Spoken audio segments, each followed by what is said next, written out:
Olá a todos, quero cumprimentá-los com a graça e a paz de nosso Senhor Jesus Cristo. Nesse dia eu gostaria de convidar você a refletir comigo na carta de Paulo aos Romanos, capítulo de número 1, verso de número 16, onde a palavra de Deus nos diz assim: Pois não me envergonho do evangelho, porque é o poder de Deus para a salvação de todo aquele que crê, primeiro do judeu e também do grego. Estaremos refletindo nesse dia a respeito do tema Razões para não se envergonhar do Evangelho. Ao se deparar com este versículo da palavra de Deus, nós podemos perceber em seu contexto imediato que Paulo desejava estar com os irmãos de Roma, bem como ter comunhão, tendo em vista que ouvira falar da fé destes irmãos. E nós podemos ter absoluta certeza disso ao nos deparar com a própria carta do apóstolo aos Romanos, no capítulo 1, dos versos 7 até o verso de número 12, onde Paulo, escrevendo a esses irmãos, ele afirma o seguinte: A todos os amados de Deus que estáis em Roma, chamados para serdes santos, graça a vós outros e paz, da parte de Deus, nosso Pai, e do Senhor Jesus Cristo. Primeiramente dou graças a meu Deus, mediante Jesus Cristo, no tocante a todos vós, porque em todo o mundo é proclamada a vossa fé. Porque Deus, a quem sirvo, em meu espírito, no Evangelho de seu Filho, é minha testemunha de como incessantemente faço menção de vós em todas as minhas orações, suplicando que, em algum tempo, pela vontade de Deus, se me ofereça boa ocasião de visitar-vos, porque muito desejo ver-vos a fim de repartir convosco algum dom espiritual, para que sejais confirmados, isto é, para que em vossa companhia, reciprocamente, nos confortemos por intermédio da fé mútua, vossa e minha. Mas, ao olhar então para o contexto maior, nós podemos perceber e podemos observar que Paulo, por causa do Evangelho, fora condenado em Cesareia por parte dos judeus, os quais alegavam que Paulo pregava uma seita.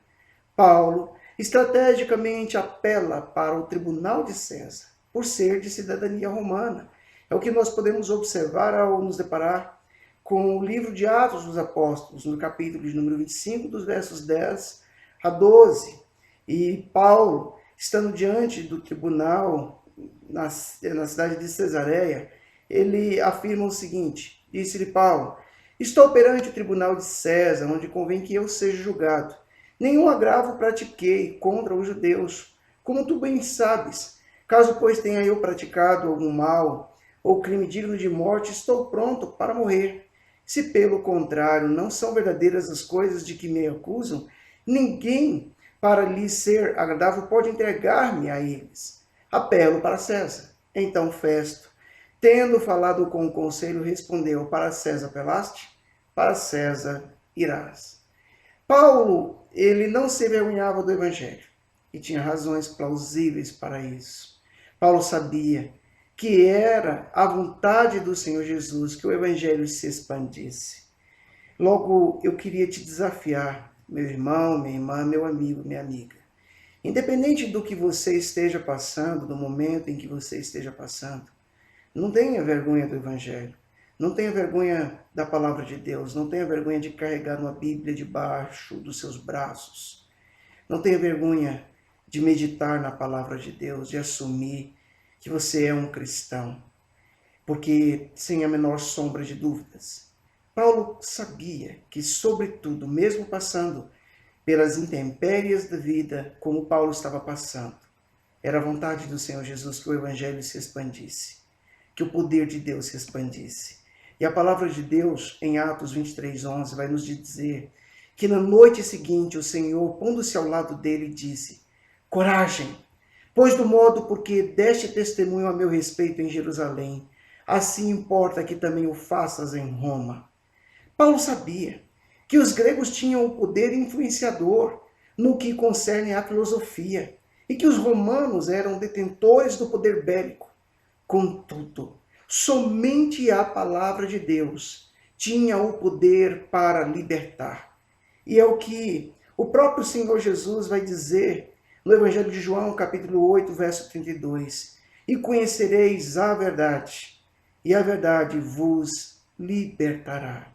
Mais do que isso, o Evangelho quebraria os paradigmas de que uma nação dominada pelos romanos, como era o caso de Jerusalém, bem como falar de alguém que fora morto de forma crudelíssima, como o Senhor Jesus o foi, poderia surtir salvação. Mas é justamente este o Evangelho do Senhor Jesus, que promove a ação completa, domínio de céus e terra. E dessa forma, finalizo essa reflexão te levando a entender que quando Jesus morreu, não mostrou nesse aspecto fraqueza alguma. Na verdade, o Senhor Jesus, por ocasião de sua morte, venceu a morte, venceu o inferno, para que ele pudesse dominar sobre céus e terra. E dessa maneira fica muito esclarecido. Quando eu e você nos deparamos com o Evangelho de Mateus, capítulo 28, versos 18 a 20, em que eu e você passamos a saber que Jesus, aproximando, falou-lhes, dizendo: toda a autoridade me foi dada no céu e na terra.